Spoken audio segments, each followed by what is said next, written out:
여러분 안녕하십니까? 더위에 어떻게 지내시는지요? 날씨가 많이 더워서 이번 강좌를 하고 8월 한 달은 휴강하도록 하겠습니다. 요한 일서를 조금 자세하게 다룰 것이기 때문에 방학 후에 나머지 부분을 좀 자세하게 다루고 이제 히브리서와 요한계시록 두 개가 남았습니다. 그 강좌는 9월부터 이어가도록 하겠습니다. 오늘은 23번째 강좌로 옛 계명을 뛰어넘는 새 계명이란 제목으로 말씀드리겠습니다. 먼저 2장 2절 말씀을 읽겠습니다. 그는 우리의 죄 때문에 속죄 제물이 되셨으니 우리의 죄 때문만이 아니라 온 세상을 위하여 그렇게 되셨습니다. 하나님께서 우리 죄를 그냥 용서해 주시면 되지 꼭 제물을 받고야 용서해 주시는가? 하나님도 물량주의에 빠지셨는가? 기브 앤 테이크죠. 뭘 받아야지 용서해 주고 그런 질문이 가능합니다. 더군다나 온 세상을 위하여 속죄 제물이 되셨다는 것은 무슨 의미인가? 이런 질문이 설득력이 있어 보이는 것은 죄를 존재론적으로 이해하기 때문에 그렇습니다. 죄라는 것을 차곡차곡 쌓아놓고 우리 몸의 일부를 구성하고 있는 축적물처럼 생각할 때 이런 생각들이 가능한 것처럼 보입니다. 이 말씀도 역시 요한 일서가 강조하는 관계 안에서 이해해야 합니다. 우리를 향한 하나님의 사랑이 견딜 수 없었기에 자신의 몸을 송두리째 내어 주신 것입니다. 그것은 나와 하나님과의 관계뿐만이 아니라 온 세상을 위하여 그렇게 하셨다라고 성서는 말하고 있습니다. 개인적인 관계의 갱신뿐만이 아니라 이 세상이 잘못 맺고 있는 억압과 착취의 관계, 인류가 그동안 쌓아온 모든 잘못된 관계를 일시에 속죄하기 위해서, 바로잡기 위해서 새로운 만남과 사랑의 본래적 모습을 보여주기 위해서 그렇게 하셨다는 것입니다. 그 다음 말씀 읽어보겠습니다. 2장 7절부터 11절까지의 본문입니다.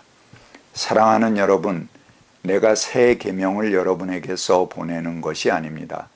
나는 여러분이 처음부터 가지고 있는 옛 계명을 써 보냅니다. 그 옛 계명은 여러분이 처음부터 들은 그 말씀입니다. 나는 다시 여러분에게 새 계명을 써 보냅니다. 이 새 계명은 그분에게도 참되고 여러분에게도 참됩니다. 그것은 어둠이 지나가고 참 빛이 벌써 비치고 있기 때문입니다. 빛 가운데 있다고 말하면서도 자기의 형제 자매를 미워하는 사람은 아직도 어둠 가운데 있는 사람입니다. 자기 형제 자매를 사랑하는 사람은 빛 가운데 머물러 있는 것이니 그 사람 앞에는 올무가 없습니다. 자기 형제 자매를 미워하는 사람은 어둠 가운데 있고 어둠 가운데 걷고 있으나 자기가 어디로 가는지를 알지 못합니다.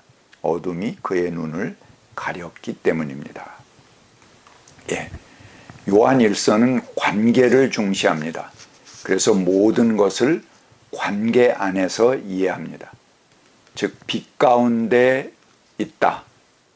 또 죄 가운데 있다 하는 그런 말들은 내가 주변의 형제 자매들과 어떤 관계를 맺느냐에 따라서 결정됩니다. 요한일서의 저자는 새 계명을 준다고 하면서도 이것은 새로운 것이 아니다. 처음부터 들은 말씀이다 라고 얘기합니다.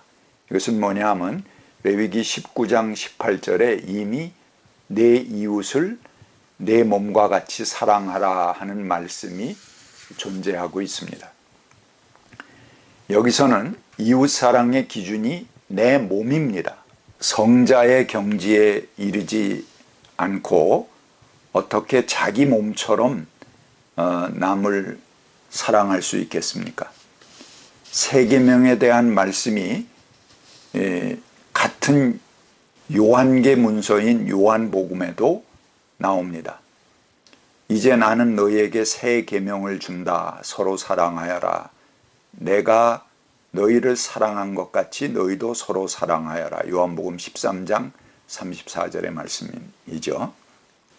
여기서 기준은 자기 몸처럼 사랑하는 것을 뛰어넘습니다. 내가 너희를 사랑한 것 같이 너희도 서로 사랑해라. 요한복음에 그렇게 말씀하시잖아요. 근데 그 예수님은 자기 몸을 버려서 사랑하셨죠.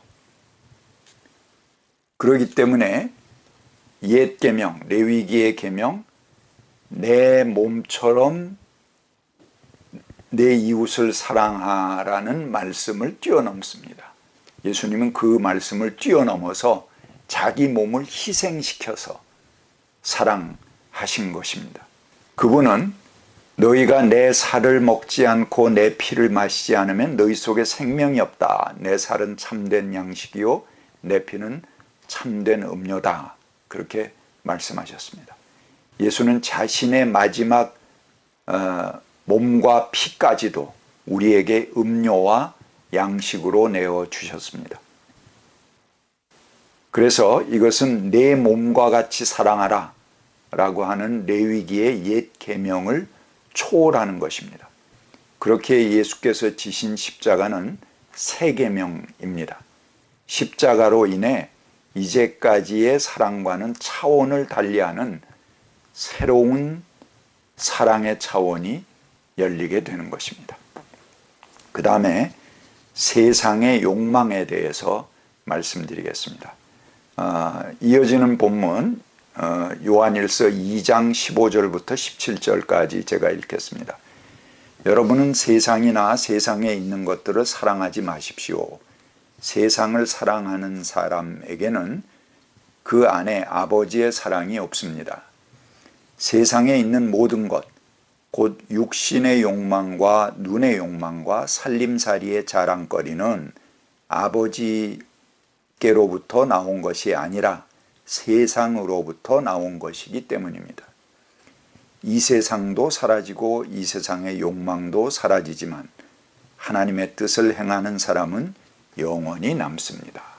이 말씀을 보면은 이제까지 요한일서가 이야기한 문맥과 맞지 않는다, 그런 걸 아마 여러분들이 느끼실 것입니다. 하나님의 사랑을 하늘에서 찾을 것이 아니라 이 세상에서 함께 살아가는 사랑으로 찾아야 한다. 그게 이제까지 요한일서의 주제였죠. 근데 느닷없이 세상이나 세상의 것들을 사랑하지 말라는 말씀은 무엇인가? 여기 세상으로 번역된 히라보 코스모스입니다. 코스모스는 하나님께서 창조하신 후 참 보시기에 좋았다라고 선언하신 그 피조 세계, 우주를 말합니다.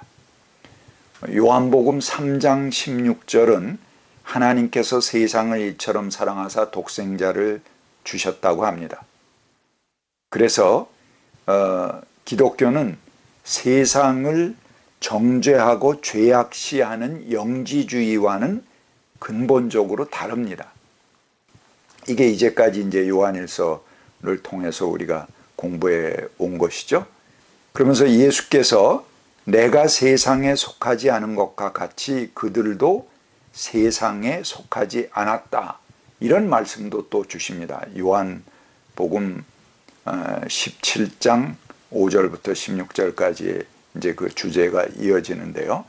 이 말씀의 뜻은 세상이라는 이 보이는 현실 세계 자체를 이야기하는 것이 아닙니다. 하나님과 떨어져 있는 세계를 의미한다고 볼 수 있습니다. C.H. 다드, 실현된 종말론 할 때 제가 설명드린 학자죠. 그 학자는 여기서 세상을 이렇게 정의했습니다. 그릇된 원리 아래 구성되어 있는 비열한 욕망, 잘못된 가치관, 이기주의 등을 특징으로 하는 인간 사회를 지칭하는 말이다. 그렇게 말했습니다. 그러니까 우리가 보는 일반적인 세상, 지구, 우주, 그런 우리 주변에 있는 세상을 얘기하는 말이 아니고 잘못된 가치관, 이기주의로 왜곡되어 있는 그런 세상을 이야기한다는 말입니다. 프로이디안인 막시스트 라이히는 리비도, 성욕, 욕망은 원래 인간에게 있었던 건강성의 요소이지 결코 억압할 성질이 아니다 라고 말합니다. 그는 이러한 것을 일종의 우주적 기운, 이것을 오르곤이라고 불렀습니다. 이것이 인간의 몸속에서 활발하게 유통될 때 인간의 정신적 건강이 유지된다. 그렇게 말하기도 했습니다. 욕망 자체가 없으면 죽은 인간입니다. 여기 세상의 욕망에 대해서 경계하는 그런 말씀을 했는데 그거는 욕망 자체를 의미하는 말이 아니다 하는 것이죠. 우리 안에 아무런 욕구도 일어나지 않는다. 사실 그 사람은 굉장히 위험한 상태의 사람인 것입니다. 무슨 일을 벌일지 모르는 그런 위험한 상태인 것이죠. 그래서 들레즈는 생산적 욕망을 말합니다. 그는 욕망은 사회적 생산의 원동력이 되는 힘이다. 그래서 생산 자체를 추동하는 힘이 된다라고 말합니다. 욕망이 생산한다는 것입니다. 욕망이 생산한다면 그 생산물들은 실제하는 것입니다. 우리에게 꼭 필요한 그런 실제하는 현실이죠. 문제는 욕망을 어떤 방향으로 흐르게 하는가 하는 것이 문제입니다. 욕망, 육신의 욕망은 하나님의 사랑을 말하는 비유로도 쓰였습니다. 하나님의 사랑을 말할 때 인간에 대한 사랑의 경험이 토대가 됩니다. 그것 없이는 하나님에 대한 사랑도 설명할 수가 없습니다.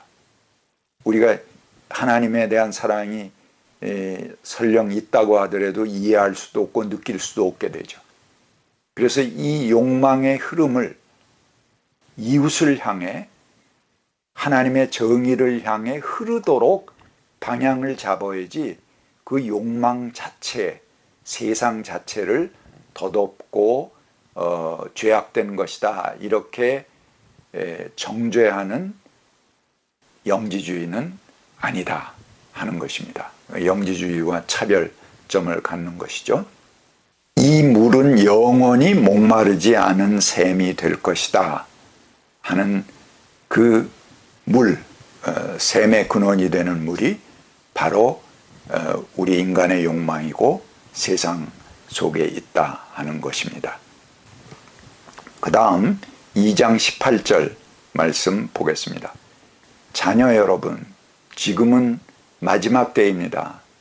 여러분이 적그리스도가 올 것이라는 말을 들은 것과 같이 지금 적그리스도가 많이 생겨났습니다.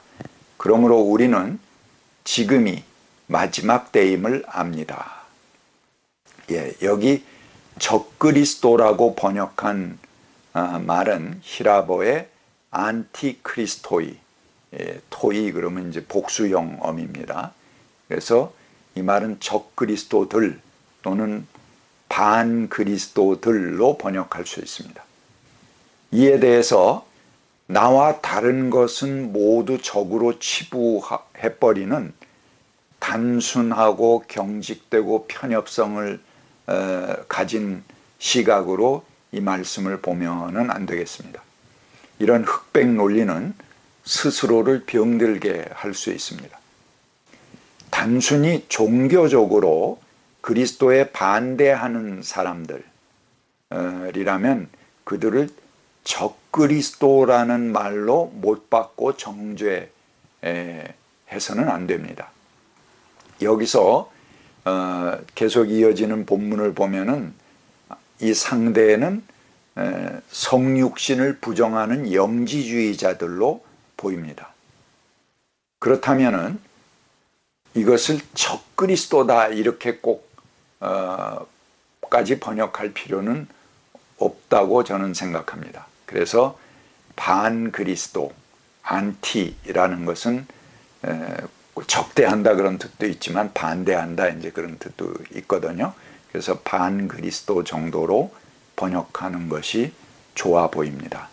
종교적 이유로 적그리스도를 남발하는 것은 옳지 않다고 생각하기 때문에 그렇습니다. 그래서 가톨릭 200주년 기념 성서를 보면은 그 요한계 문서의 특징의 용어입니다. 이 안티크리스토라는 것이 이제 요한계 문서에 많이 나오게 되는데 이것을 전부 반그리스도로 번역하고 있습니다. 하지만 분명히 타인의 생명을 존중하지 않고 자신의 이익을 위해서 약자들을 희생시키는 그런 착취자들도 존재합니다. 이 세상에는. 본성이 악한 사람들이죠. 그들은 부드러운 미소를 하고 최고의 지위를 가지고 있기도 하지만 실은 악마의 행위를 하고 있는 것입니다. 적 아닌 사람들을 적으로 부르는 편견, 그래서 종교가 다른 정도를 적그리스도라고 표현하는 것은 과하지만 그런 데서부터 우리가 자유해야 됩니다. 하지만 진짜 우리가 분노하고 맞서야 될 적을 구분하지 못하는 것도 문제입니다. 우리들의 평화를 깨고 협박하는 자들, 남의 생명을 빼앗아가는 자들, 그리스도의 사랑을 거스르는 자들에 대해서는 우리가 엄격히 나무람으로써 그들을 사랑할 수 있는 것입니다.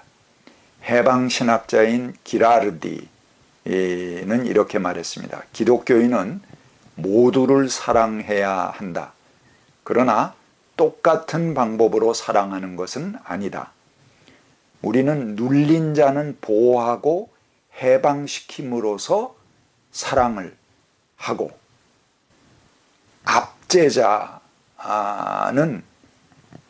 그에 대해서 비난하고 그와 싸움으로써 우리의 사랑을 펼쳐가는 것이다. 이 사랑의 방법이 다른 거죠. 두 가지 상반되게 나타난다 하는 것입니다. 때로는 우리가 비난하고 나무라고 싸우는 것이 적극적인 사랑의 방법이 되기도 한다는 것입니다. 감사합니다. 그럼 8월 한 달 잘 방학 보내시고 9월에 다시 만나 뵙겠습니다.